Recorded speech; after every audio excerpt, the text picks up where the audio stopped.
A place that has not been plowed. So it means it's something that has potential.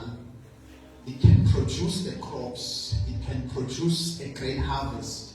But until there is labors that are invested into that garden, into that ground, until there are labors that are invested, and then we will not see that there was actually potential here.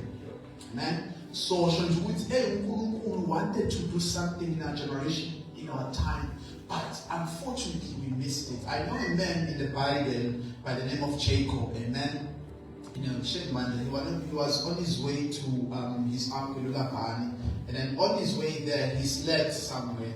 Then when he slept there, I believe he saw the angels of God ascending and descending. And then when he woke up, he said, well, God was here. I knew it not.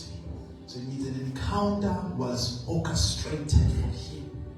Then when he woke up, he realized that I missed a kairos moment. I missed an encounter that was set up for me. Amen.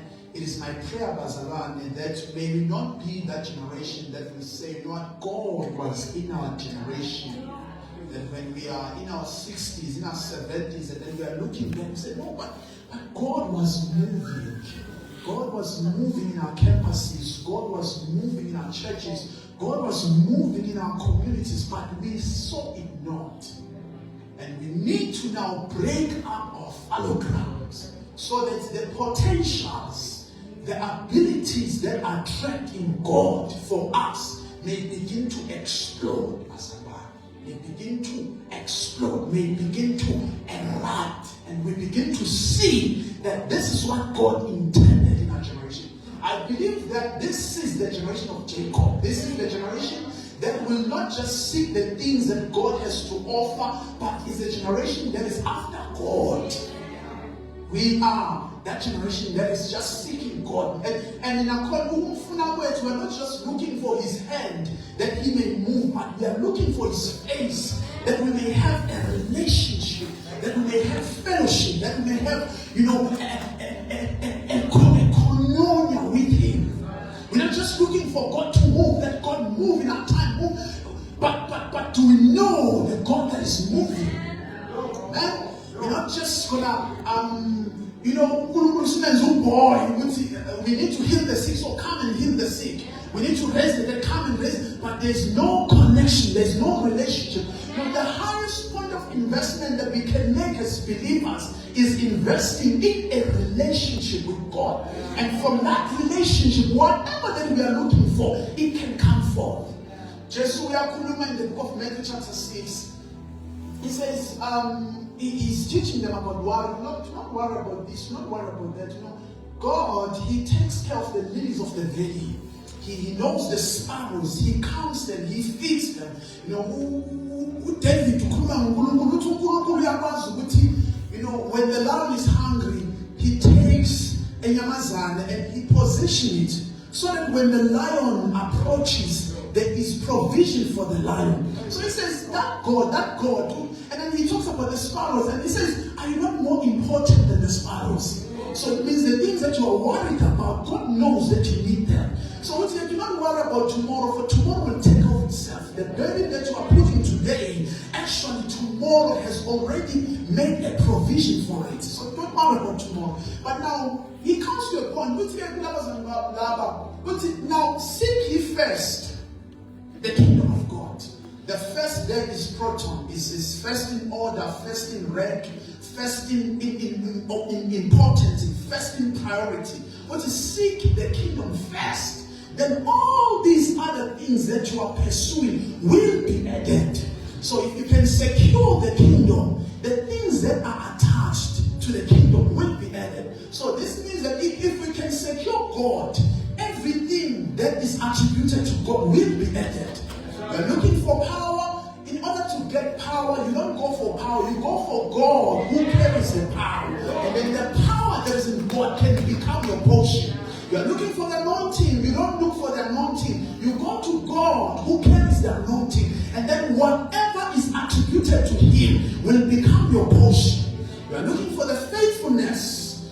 You go to God who is attributed with faithfulness, and then that thing that you seek, you will then get it. Amen. And Masalan, happen to raise a disclaimer and a caution for someone. You don't now try and manipulate God to say, this was getting a full relationship. What I'm looking for is power. You don't now try and manipulate God that no, I'm going to wake up and I'm going to pray prayers that, Lord, I'm seeking you. Lord, it's you I desire. I'm going to stay up all night like you guys are doing to say, Lord, we are hungry for you. But in actual fact, it's not him that we're looking for. It's the things that he has to provide. He searches the heart of man and he gives to every man according to his deed. Not according to what he says, but according to his deed, according to the configuration of the heart. That's why he must search the heart. Because the mouth can speak something and then the heart is contradicting that. The mouth can say, Lord, I need you, I want you. And then the heart says, I need you so that you may do this for me. I need you so that you may make me this. I need you so that you may empower me. I need you so that you may make me great. Yes, Pastor, God, he intends to make us great. But it's not our pursuit that we want to make us great. Make us big, make my name big. What's it ahead? I don't know if you're going to get there. What's Abraham? Now, maybe let's try and check that in the book of in Genesis. Is that all right? Let's check Genesis 11. And we will contrast it with Genesis 12. Lord Jesus, help us. Right, Genesis 11. We can start from verse 3. Okay, maybe let me just paraphrase. So this is the story of Nimrod Cush. He was one of the rebellious people that were intentionally working against God. And then now he calls a meeting to the people that were there at that time.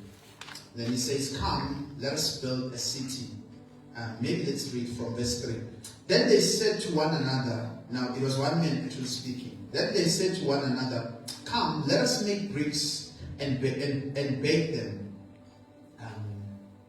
I want to, okay, yeah, it's safe. Yeah, we can start here. Let us make bricks and bake them thoroughly. They had bricks for stone, and they had, what is his name now?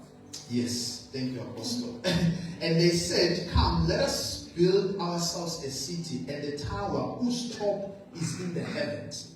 Let us make a name for ourselves, lest we be scattered abroad over the face of the earth. Now, I want you to rush to the following chapter. You read to verse 2. Maybe from verse 1. Now the Lord had said to Abram, get out of your country, from your family, and from your father's house, to a land that I will show you. I will make you a great nation. I will bless you, and make your name great, and you shall be a blessing. Now, this is a contrast, Bazalan, between these two chapters. The first guys, they are saying, let us labor, and let us make a name for ourselves. Let us become great. Let us empower ourselves. And then the second guy that God visits Abraham in chapter 12, God says, I will make you great. I will make your name. I will make you a great nation. I will bless you and make your name great. And you shall be a blessing. Now, this is the posture that we need. This is the place that we need to land on and find comfort on. And find peace on that. You know what? It is God who makes.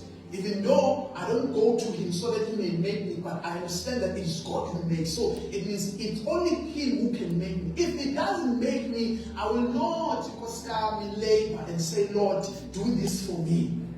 I will not force his hand if he's not moving. I will not force his lips if he's not speaking. But I'm just there, fellowshipping. Lying down, seeking, hungry for him. Amen? Well, that was my greeting. Can we read here now? Okay. I said we are reading where? In Jeremiah. Can we read there and then we get to the discussion of today? So, I'm trusting that the Lord will help us to break up our fallow grounds. Amen? fallow grounds mean many things to many people. And we're discussing with my people here, my friends, that sometimes a wound can become a fallow ground in a believer. That the Lord will continue to roam around trying to access the man, trying to access the woman, but you find out that there is a wound that is keeping God away. There are people, okay, I don't think we get them as a hand. There are people who maybe you grew up without a father. It's mostly dominant with males. Allow me to speak like this. You grew up without a father, then you never heard those affirming words, those approval, those, such words. And then as a result, you come into the kingdom. Now, you are a Christian, you are a believer, full of the Holy Spirit, tongue talking. You are roaring fire. Amen. And in that instant, where all of that has been put in place, but we find out there is still an expression that is not consistent with Christ. There is still an unhealthy desire for men to approve of you. And it's not that you are a bad person, but it's just how you are brought out. It's how you grew up. There's a wound that was never addressed. So now you do everything and anything for men to say well done. And this is how sometimes we got lost into these prophetic churches. Sorry, that's how we get lost to these prophetic churches, these false moves, because there they will come and then they will tell you big things and then they will manipulate you into doing something that is ungodly. And sometimes you give in an ungodly manner because you just want that approval. Just someone to say, oh, you are such a giver in this church. Oh, that approval, that dosage. And then you spend your entire life being a slave, following the voices of men and unable to heed to the voice of God because there is a wound that has not been addressed. So you seek approval in the most unhealthy way and in the most destructive ways because there is a wound. You needed someone to affirm you. As a boy who's 7 years old, you needed someone to affirm you, to say, okay, the way you have put this, it shouldn't be like this, it must be like this, but still right. You need someone to say, you have done well. Because there was that voice was not there. Then now you spend your entire life trying to seek anyone that speaks something that is, that's moving towards that sound,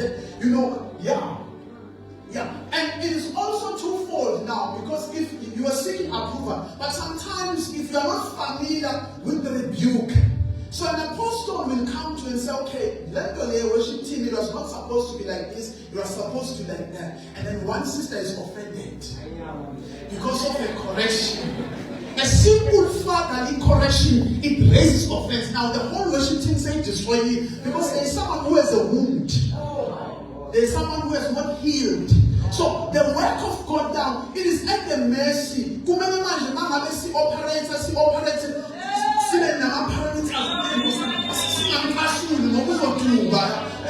Once I'm telling you which is playing the wrong keys, now also do because there's a wound. He's not familiar with the voice of the Father. He's not used to someone rebuking. He's not used to someone correcting with love. So in correction, we interpret it as a rejection. So we interpret it as a disapproval. Surely I'm not worthy of this church. No, we're just correcting the behavior that is wrong. We're not saying the whole of you is wrong, but because there's a wound that has not been addressed, the wound now will begin to be, it will be the lenses from which a person interprets. So God is speaking like this. You feel like, but God is addressing your matter. God is helping you. He's redeeming you. But you feel like, oh, I'm telling you the food is no. Yeah, but because there's a wound. It's not the person. It's the wound that has not been dealt with. So those things, they become fallow grounds if you don't heal them. They become hindrances to the move of God. That no matter but you find out no one who are still carrying the mindset of Egypt, and now they are unable to receive a rebirth in the wilderness. Because a wilderness was supposed to offer a rebirth. But because they were wounded from Egypt, they carried that burden, they carried that mindset that God said, okay, now I'm leading you guys to Canaan. You need to change your mind now. You are no longer coming out. You must have the mindset of entering. You don't come out so that you may stay out. You come out so that you may enter. You leave the kingdom of darkness so that you may enter the kingdom of light. But if we are still there, stuck in the coming out, this is Canaan, this is your breakthrough, this is where I was leading you unto. We still feel like, oh, the onions of Egypt were better.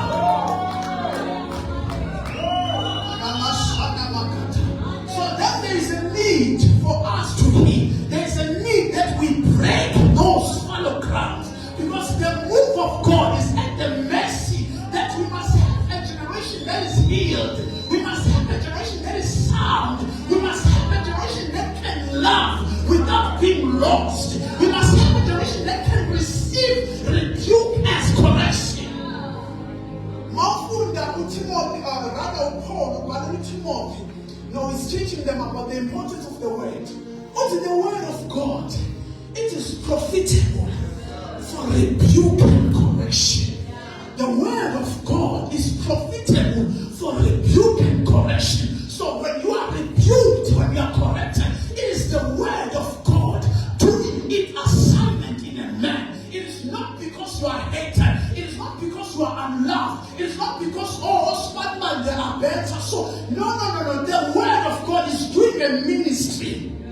Paul, when he was about to lead certain people in the book of, I believe it was the Ephesian people, when he was about to lead them, he said, so he called them, he said, okay, now, Bazalani, because I will no longer be here physically with you. Now I am commending you to the word of his grace.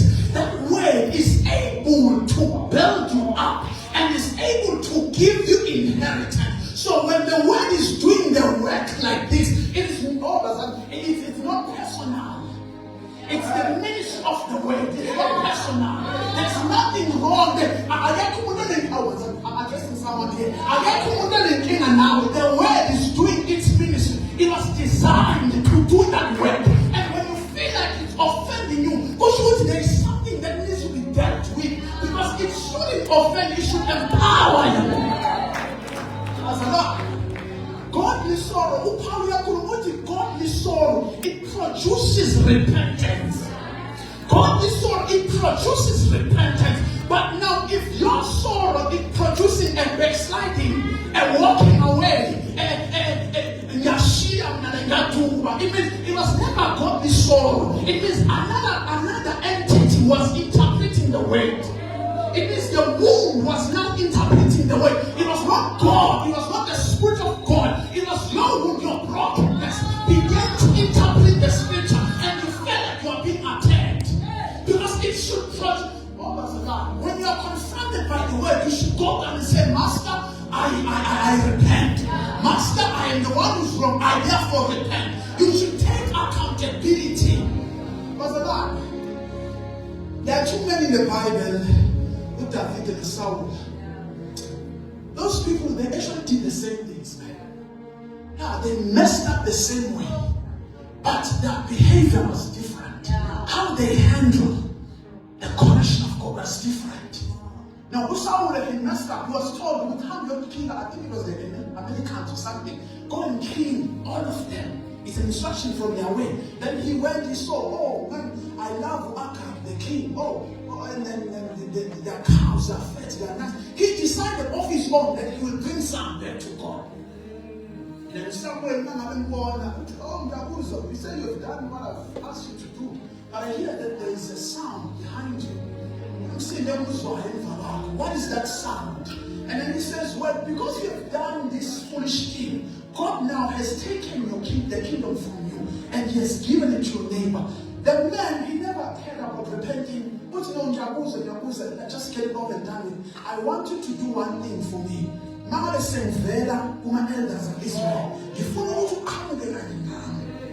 He's trying to maintain a reputation with men.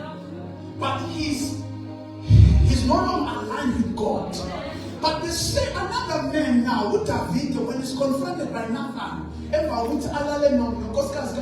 actually killed the man. He did worse actually, and actually killed the man. When Nathan confronted him that, no man, this is what you've done, kill. And then look at David, I've done a terrible thing before the Lord. So he takes accountability for his action. And then he wants to go back to God. What's the prophet now? He gives 3 options. Well, I can give you 3 years of torment. I can give you 3 months. I can give you 3 days. Which one do you take? No. If I do it well, there's so much. I don't want to fall in the hands of men. I don't want to receive an acceptance and an approval upon men, around men. I just want to fall in the hands of God. And that man, if I can tell you, how David was a man after God's own heart. In fact, King Jesus is referenced with David, but he did worse than Saul. So what was the difference then between these 2 people? It was the heart posture. One had a godly soul, that if I offend God, I go back to God. In fact, David wrote a psalm, Psalms 51. Maybe let's read it. Oh Lord, Apostle, you'll have to forgive me. Forgive me, Shemba.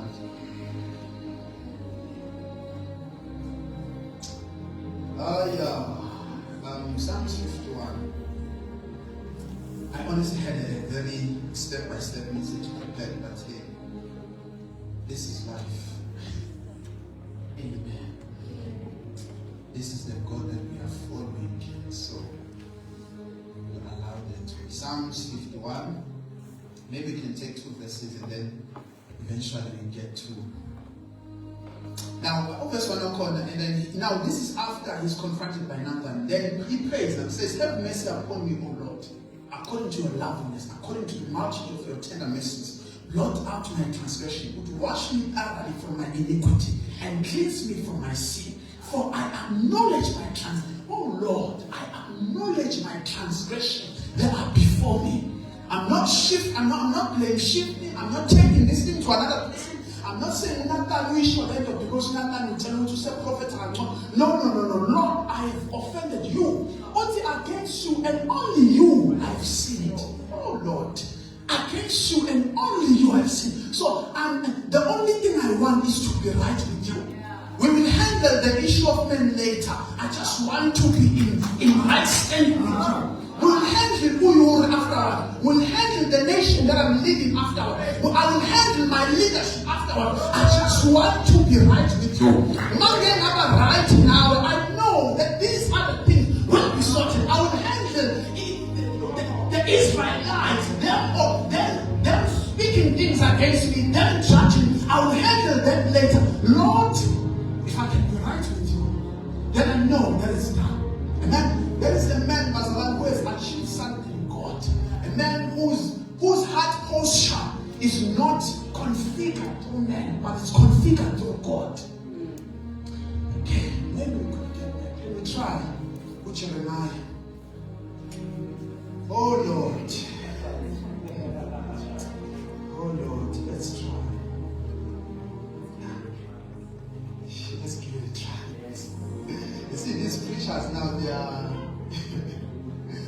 okay, I want us maybe to read from 3 and 4. But for that says the Lord to the men of Judah and Jerusalem, break up your fallow grounds and do not sow among thorns. Oh Lord. Break up your fallow ground and do not sow among thorns. Circumcise yourself to the Lord and take away the foreskin of your heart. You men of Judah and the inhabitants of Jerusalem, let my fury come forth like, okay, he writes the whole thing, but my interest is there. What's it again? Break your fallow grounds and do not sow among thorns. Now, the story of thorns, we know it in the book of Matthew, right? The sower went out to sow a seed. Then he casted the seed. There were 3 types of hearts, 4 actually, types of hearts where he casted the seed. There was It was the by the wayside. It was the one that had thorns. It was the one that was a good land. There was another one which was the one of the rock. And then Jesus saying later on, these are types of heart, and this is how they receive the word. Now he says here, break the fallow ground and don't sow among those. Which is my cousin in Dabaya, that is torn. What is their heart that is troubled by the cares of this world. So in order for us to break the fallow grounds, we must limit the seed, that we don't throw it on the heart that are still carrying the troubles, the cares of this world. We must limit the distribution of the seed so that we can successfully break fallow grounds and we can be able to launch the dealings of God in our generation. We must be careful where we sow the seed. So now as I'm preaching now, I'm casting the seed. And unfortunately, what Jesus mentioned there in Matthew, it's here in this room. The heart that he spoke about. As I'm preaching, somebody's worried, this, it's the cares of this world. But you just don't sow the seed among thorns, because the thorns will begin to compete with the seed. And we will feel like shooting the word is not powerful, the word is not effective, but the word has landed in a place where there's competition. So the cares of this world are competing with the word. God is speaking a word to you. He's telling you about your destiny. The cares of the world are saying, but I don't have this, I don't have a car. The cares of this world are speaking. And God is speaking something that is generational to you. He's depositing something that is generational. That is actually generational. But the cares of this world are thinking, what am I going to eat? What am I going to wear? There's a conference coming. The cares of this world are competing with the seed. So now when we break the fallow grounds, we need to make sure that we remove the thorns as well. Because the thorns will begin to trouble whatever we are sowing. Break up your fallow grounds and do not sow among thorns. It's a disclaimer that if you want to see the potential of what I'm doing, don't sow among thorns. If you want to see how much I can labor in a generation, don't sow among thorns. If you want to see how God can move in a generation through earthen vessel, don't sow among thorns, because the thorns are too familiar. They will begin to neutralize what God's doing. They will begin to normalize it. Come on, you guys are too. The thorns are competing, because you feel like the time that you spend in prayer should be spent in gathering money.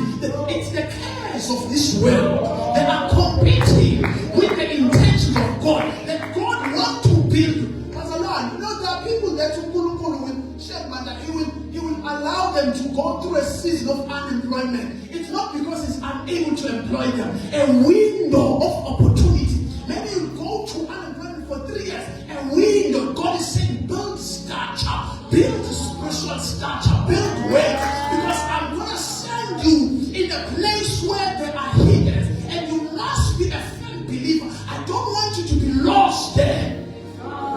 Someone is complaining to God, I have my degree, I have my PhD, but I'm unemployed and blah, blah. But God has orchestrated a season for you to build stature, to build weight, because maybe He's sending you to a tech industry, maybe He's sending you to a political space, but without integrity, without Christ being fully formed in you, you are going to be lost. So God orchestrates these things to work men. So He removed the thorns. Basala. You know a heart that is full of thorns. Basala, something powerful can be.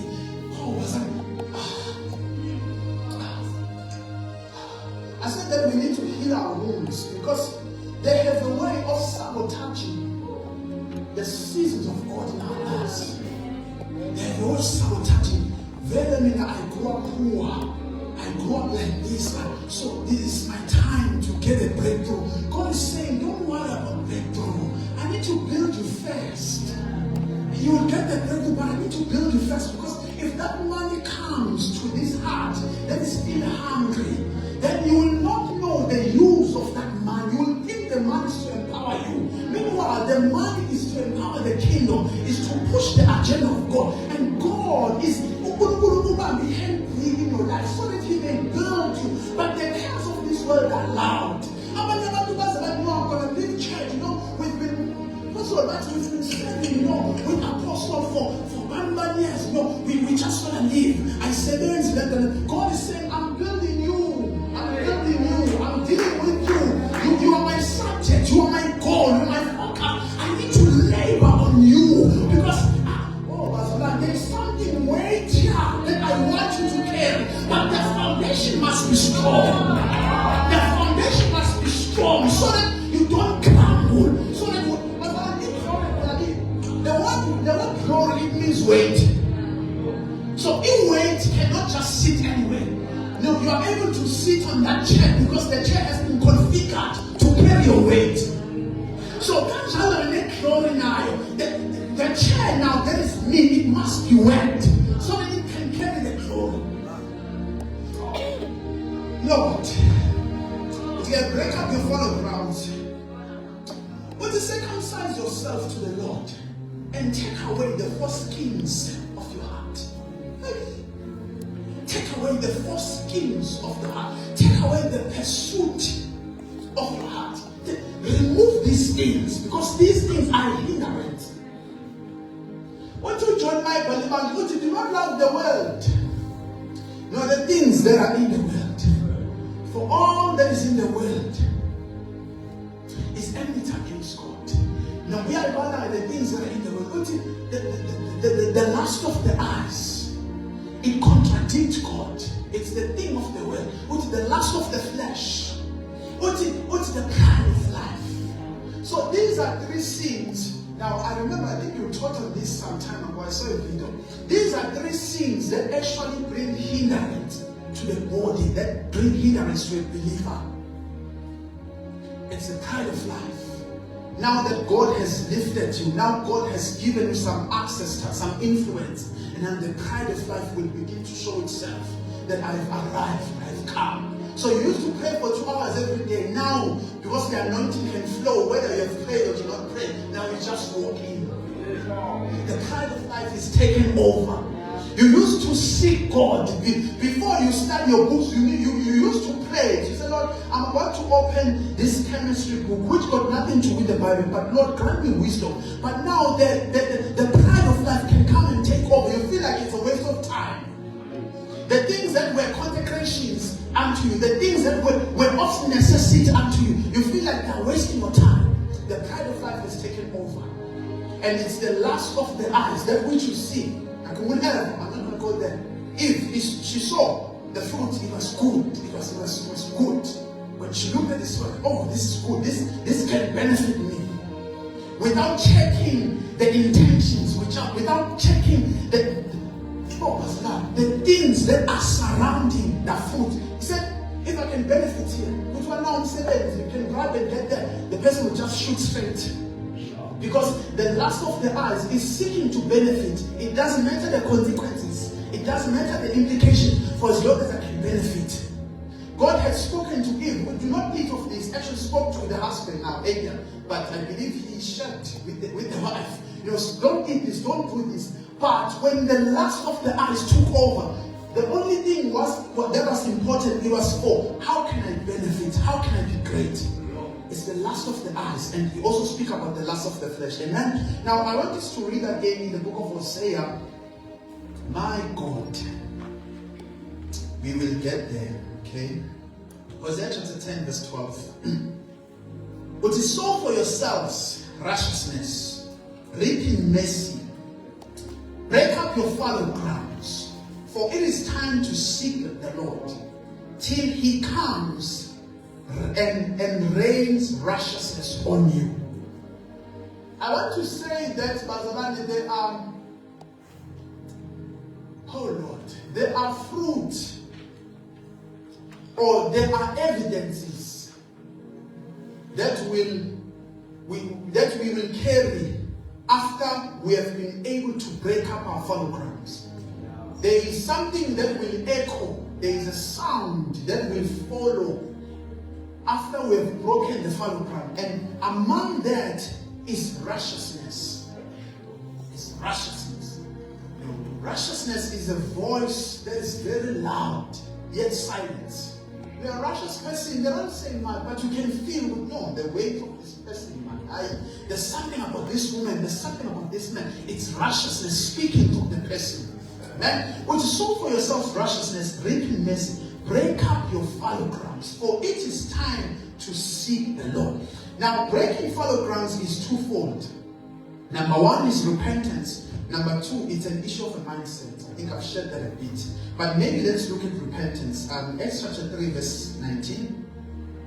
Acts chapter 3, verse 19.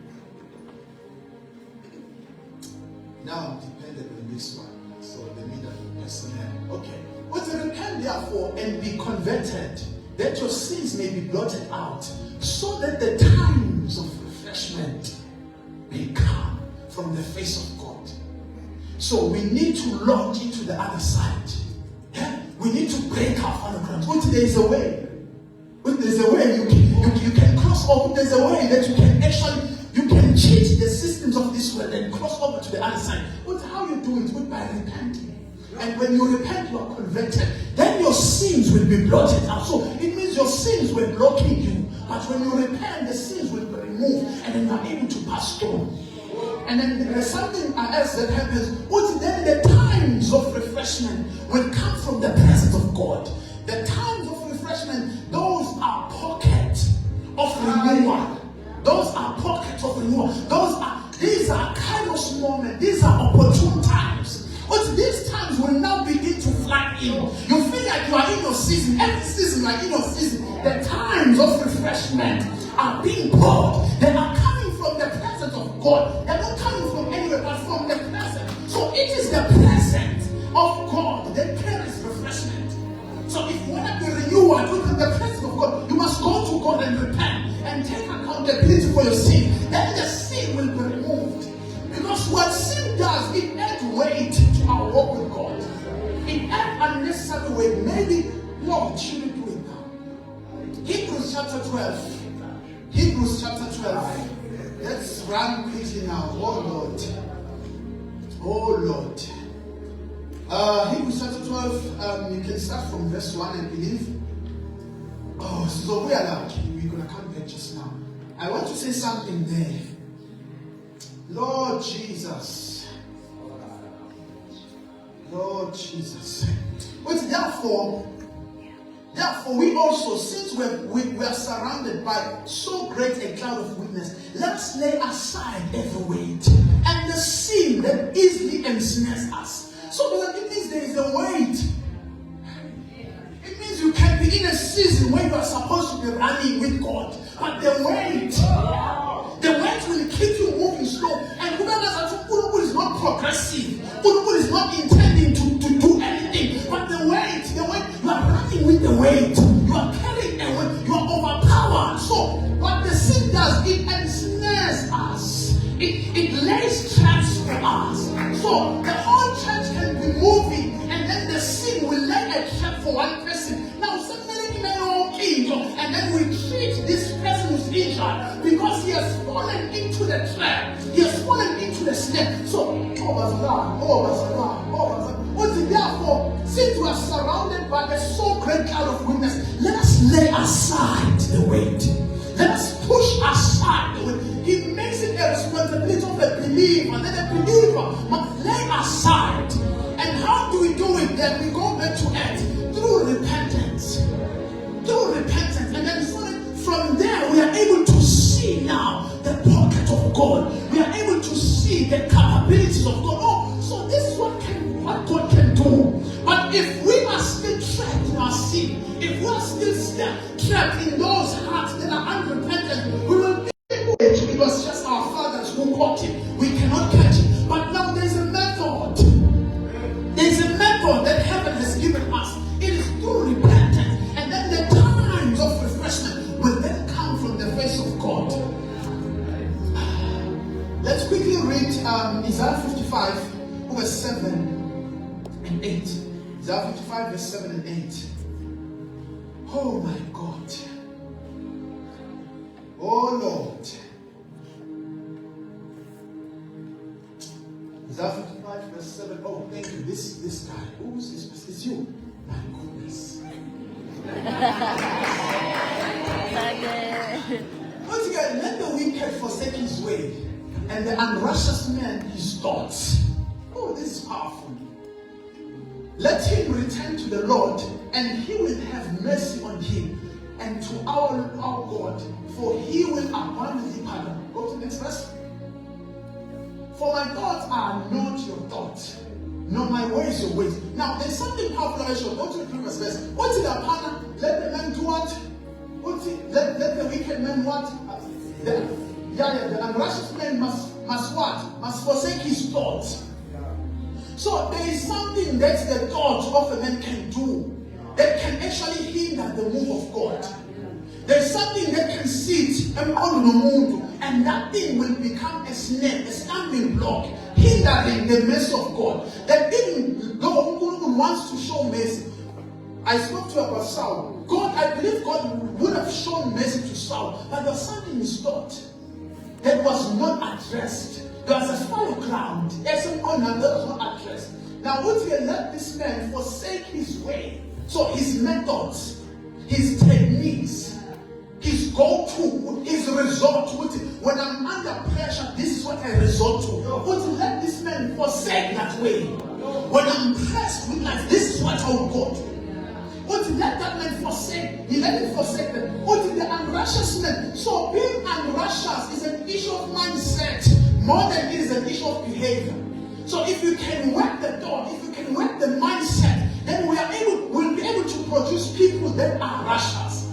Because it's not just an issue of behavior, it's the mindset that is causing a fornicator to fornicate. He feels like it's right. He feels like he can get away with it. He feels like he's been doing it and standing on the pulpit and doing it and worshiping. He feels like this thing is approved. So the mindset says, who right, Lord? So altogether, let us deal then with the mindset. What the unrighteousness is a product of thoughts. So if we can transform the thought, then we can produce righteous people. If we can transform the mindset, then we can produce righteous believers. If we can transform the mindset, then we ourselves can produce the behavior that is consistent with the righteousness of God. Okay, we read again. Proverbs chapter 28, verse 13. We're speaking about repentance, Pastor Barry. 28, verse 13. I trust this verse. Oh my God. It's he who covers his sins will not prosper. He who covers his sins, he will not prosper. But whoever confesses and forsakes them will have mercy. He who covers it, who feels like who right, this is who I am. But that person who normalizes their behavior, what's that one? He will not prosper. So he will do every labor, he will do everything, but he will not prosper. But whoever confesses, so the first point is that confession must be made, utterance, accountability must be made, and then from there, but when you make these utterances, you are able to forsake them. But if you can say them, if you can call a brother to say, sir, I'm struggling with sin, I'm struggling with fornication, but from there you are now empowered to forsake them. So if you feel like you are struggling with it, you can't let go of it, oh, there's a way. There's a way. This is why the mama will call no more good out way. What's a piece of my hair? What's a man the mama says, best one is and then best a door for them will mama food. What is the power that is in upon the elder? The agreement that person will be healed. So if I come to him, then tell him, oh my brother, I'm struggling with this and this. That union, because the church now has gathered. The church now is agreeing on something. The church now is taking a portion of agreement. Until now, I've already conquered the sin. Because now I'm empowered to forsake them. I'm able to forsake them. Because I've already shared had accountability. I've already taken accountability on someone. Praise Jesus. He will not prosper. Oh Lord, he will not prosper.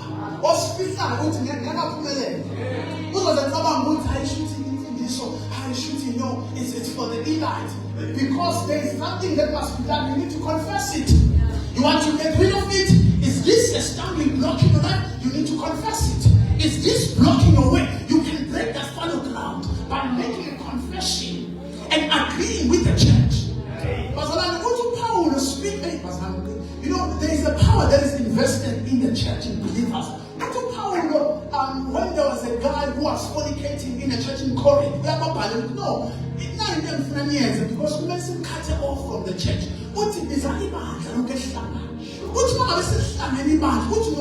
My spirit also will be there. Then that person who's a fornicator, you can now hand him over to the devil. So if the church comes and agree on a matter, that mountain is able to move.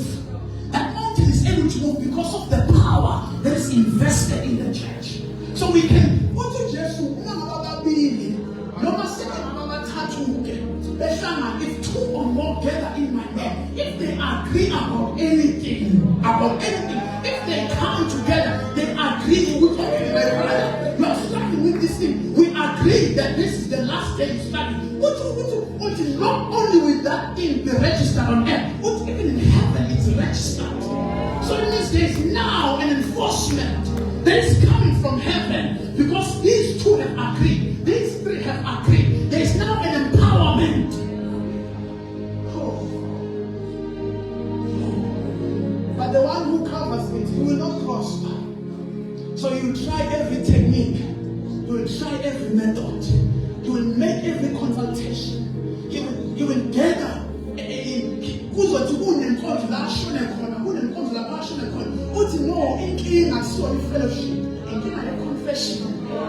You are not starting with fellowship, you are starting with confession. This is why you are unable to move forward. This is why you can't break through, because now you are hiding something. Now, there's a man in the Bible, oh Lord, there's a man in the Bible, Achan, you know, the nation was moving from Egypt to Canaan, and this guy was part of the people that were moving. He was part of the nation that was Israel. And then this guy decided that he will take something that is not of God and he will hide it. And then Joshua now he's dispensing his army. AI. Then we find out what AI was actually was a city, a very small one. So they only had to send like 3,000 people to go and fight that battle. And they were defeated. So the Israelites were defeated.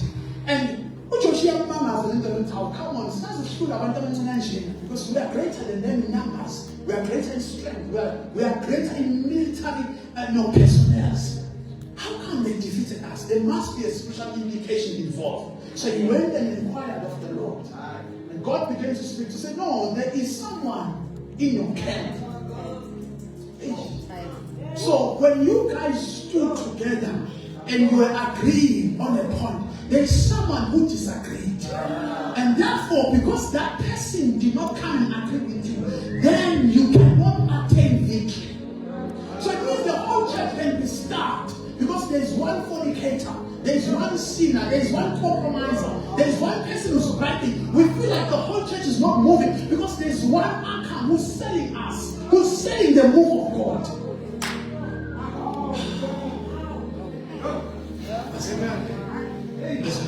And then they had to deal with that man. They had to kill him. They had to deal with him harshly because he's compromising the move of God out of selfish gain, out of selfish ambition. He only wanted God for himself and he compromised the entire church. So it means this sister, she only wanted employment, so the church was seven. So she went and bribed. She went and gave her body to that guy. And by doing that, the whole church now is under a cloud. Because of one compromise, one person who did not understand, who did not understand, you are now part of the body. You are now members of one body. So if my leg is injured, the whole body is under excruciating pain. If my head is gonna come, the whole body is suffering. One person who do not understand that the implication of one member, it means the entire church.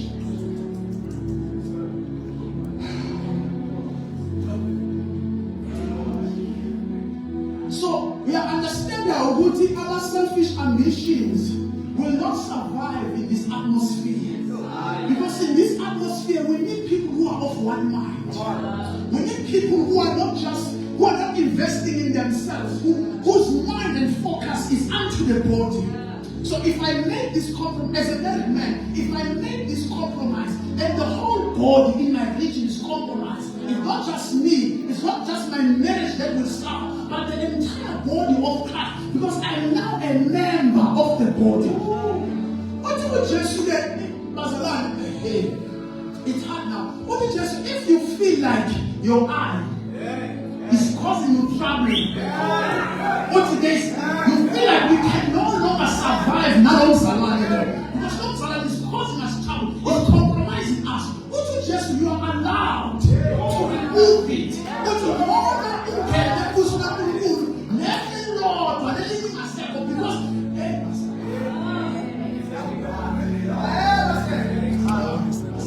but if you feel like your leg is compromising it, you rather remove it.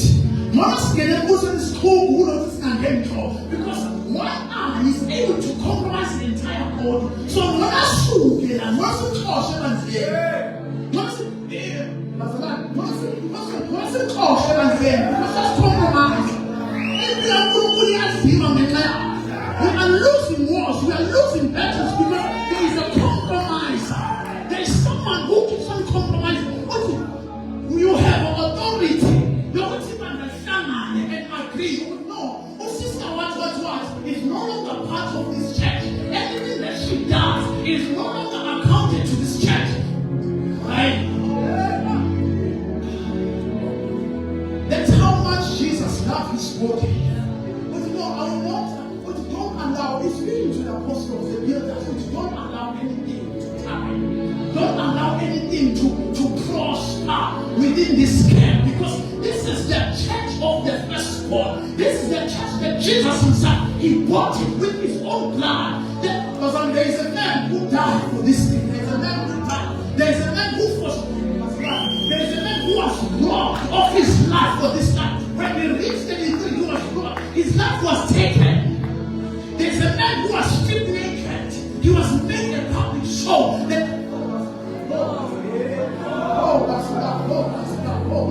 This is not just some motivation.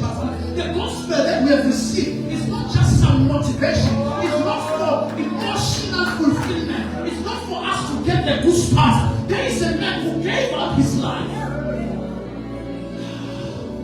for this church. For this church. And then Paul speaks, you know, even when I'm suffering without Jesus, that he suffered. But I have seen by the Spirit that there are more sufferings that were not fulfilled. But now, as a builder in the house of God, but now you could have sufferings that I must go through, not because I want to suffer, but because I am a builder.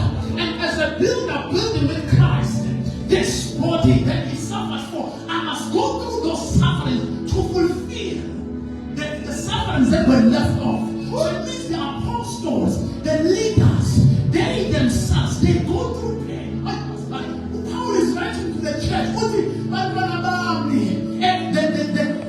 What my children of whom I am travailing for? I am travailing. I am going through labor pain.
But we have this treasure in earthen vessels, that the excellence of power may be of God and not of us.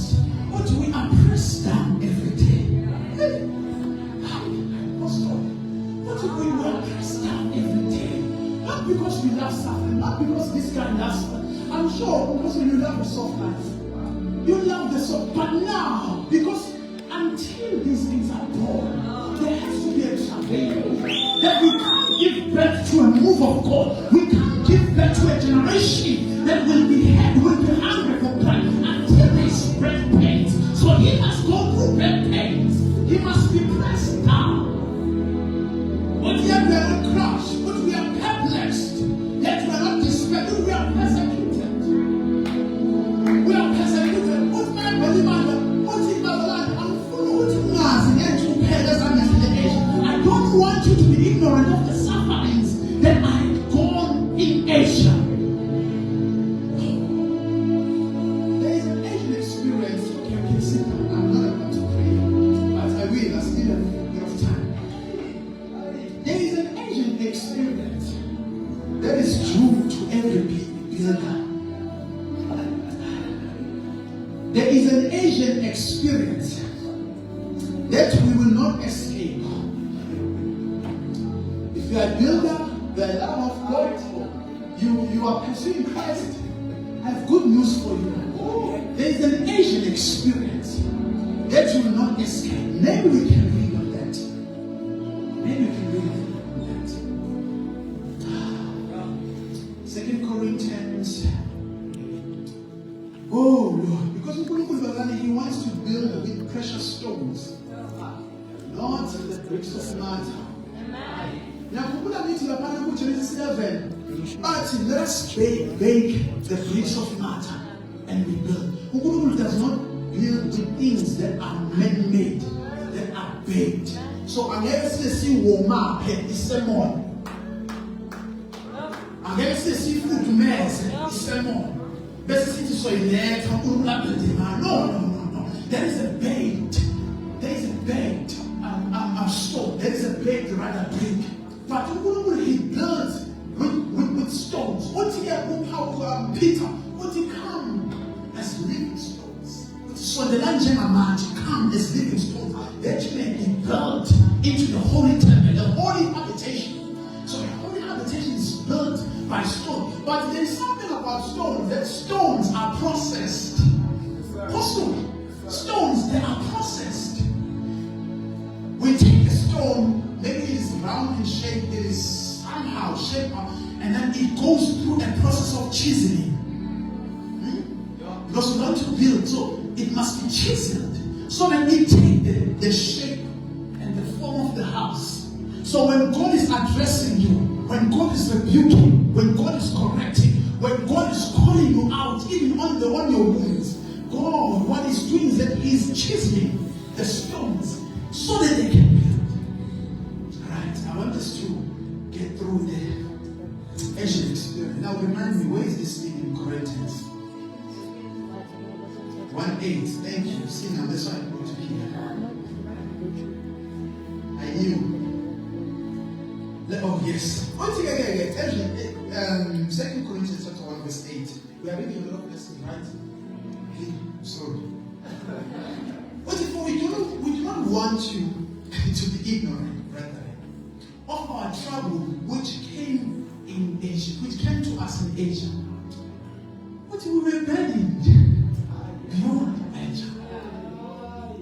We were burdened beyond measure. What above strength. So he's saying that we carried the weight until our strength could no longer hold it. But we were surprised that the weight was still being carried. We lifted up something that was heavy and we carried it with our strength. But we got to a point where our strength could not do it. And at that point we thought this thing would drop and fall down. But we were surprised. The thing is still up there. But it was above measure. It was above strength. so that we despaired even life. So we loved life, but we got to the point where we hated life. We despaired life. We had no regard for life.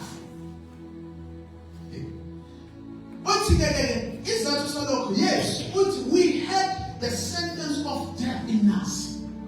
Then we should not trust in ourselves. So, God allowed their strength to be drained until the point they could no longer trust it.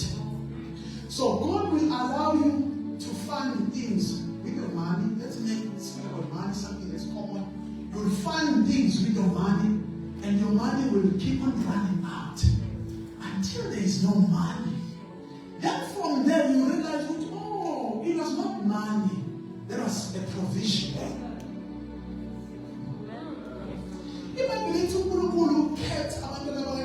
He kept them in the wilderness until they could learn that it is not the provision of Pharaoh.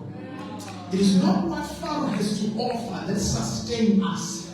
There is another sustenance that comes from God. So they had to learn that men cannot live with bread alone, but he needs every word that comes from the mouth of God. They had to learn that. So their minds had to get to the point where they said, okay, Pharaoh, he was able to sustain us, but it is not Pharaoh that sustained us. It was God sustaining us through Pharaoh. So altogether, we can experience. That's where men learn that their resources are not enough.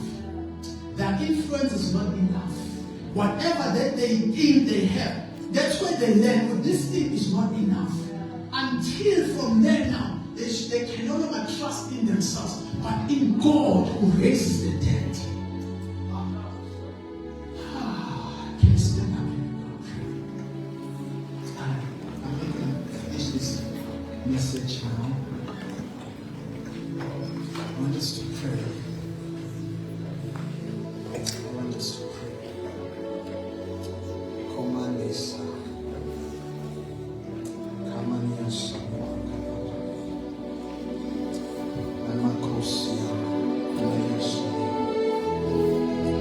Yes, you can just pray under your breath.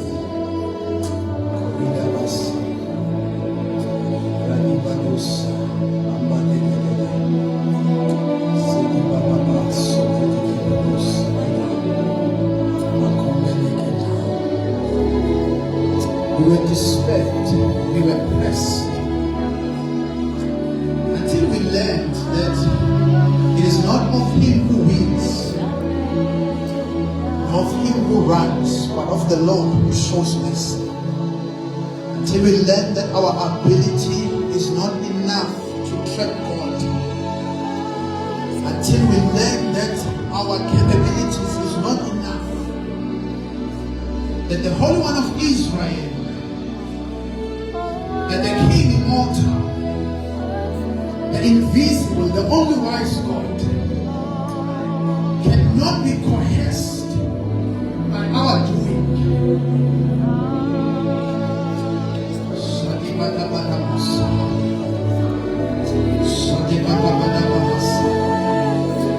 To Peter, repent therefore, brethren, and be converted, that the times of refreshment may come from the face of God. So you repent from self-reliance. You repent from depending on yourself, on your strength. You repent from wanting to take the glory for yourself. You repent from building a name for yourself. For it is God who builds names. It is God who raises kings, and He pushes other kings down. If you know that there is a God in heaven, there is a God who empowers, and there is a God who controls all the secrets. There is a God who controls all destinies. There is a God who is in charge of men's life.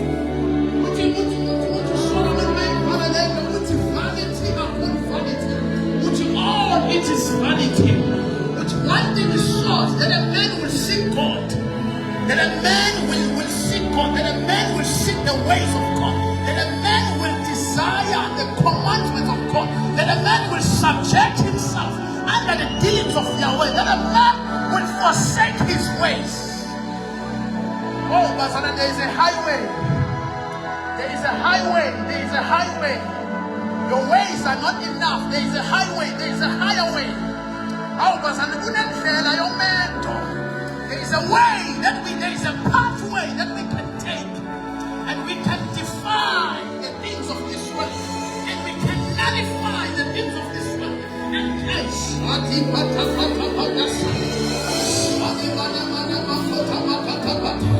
I feel that there is a baptism in this house. I feel that there is a launching into the deep in this house. I feel that there is a breaking forth. There is a breaking forth. There is a breaking forth. The men are breaking off from their selfish ambitions. The men are breaking off from themselves. The men are breaking off.